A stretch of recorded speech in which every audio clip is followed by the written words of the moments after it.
Hey gamers, I'm back from Disneyland. This is Maniac with GameAccess.net. I had one heck of a trip, and I really gotta say I was very happy for everything that I was able to accomplish while I was over at E3. And you're gonna see some more stuff on the website and on the YouTube channel and on the Twitter feed as time goes on.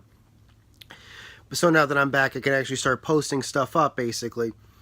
But I want to talk a little bit about, just give a little postscript or a couple of postscripts to the video review that I posted yesterday from Guardians of the Galaxy Mission Breakout, the new Disneyland ride that has replaced the Tower of Terror. Just wanted to give a couple of things I forgot to mention in the review and a couple of things that have been mentioned to me since the review has been published. First off, I just want to make it clear this is not a review of Tower of Terror, nor were I ever intended to compare Tower of Terror to this.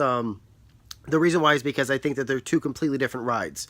So I don't want you guys to think that by me saying that Guardians of the Galaxy was good, that I felt that the Tower of Terror was any less of a ride or was a less ride. Like I said, I hadn't been on the original Tower of Terror. There's another reason for that, because I actually did get a comment on my thoughts from somebody, which I'll talk about in just a second. I'll switch over to him, or I wanted to share this one comment with you guys, actually. The other thing I forgot to mention in the review is particularly about the people that are running the ride, the people working Disney operations for the ride itself. They were funny.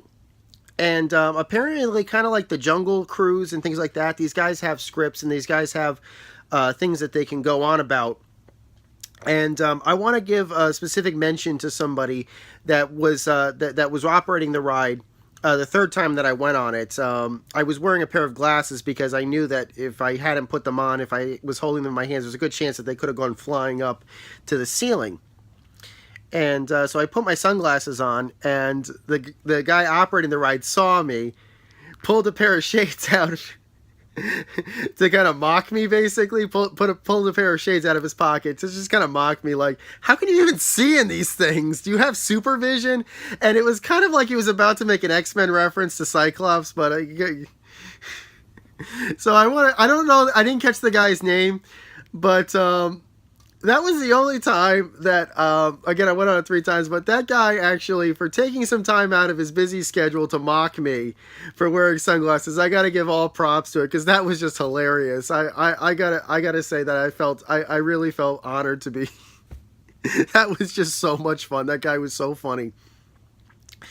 And so I wanted to point that out. Also, like I said, by the time I was going on the third ride, I did start kind of asking questions about the way the ride worked and stuff like that, just so I could have. I didn't photograph any of it because, well, I didn't want to put anybody aside by shoving a camera in their face. But I was asking some people about the specifics of the ride, how many songs there were, that sort of thing.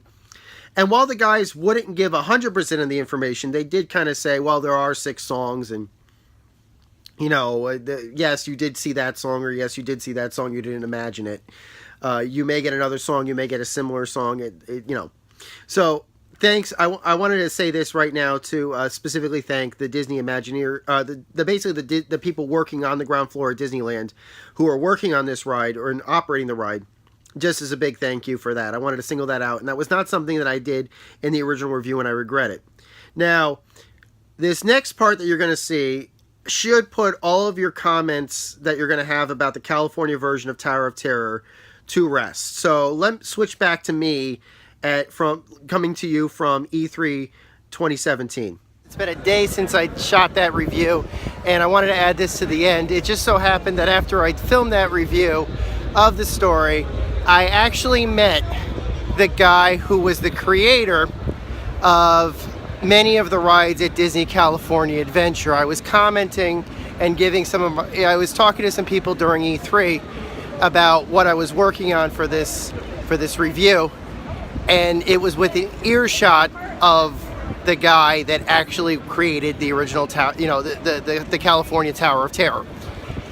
I knew who he was. I didn't see him at first because I was looking at the back of his, you know, we were in a, you know, stadium seating, and I was looking at the back of his head, so I didn't recognize him at first until he turned around and started talking to me like, "Hey, I was the guy that made that ride."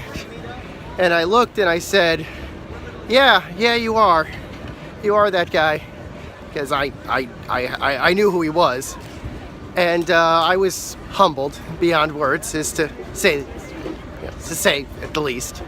And we talked, and I shook his hand, and he didn't try to hurt me, which is good. And he didn't give his thoughts on the new ride. He did talk about how proud he was about some of the new stuff. Especially, he talked about the Shanghai version of Pirates of the Caribbean, which he was especially proud of. And now he's working for JPL, he says, so that's pretty awesome. And I didn't mean to this review to go as long as it has, but I just thought that you guys would enjoy hearing that story. Take care.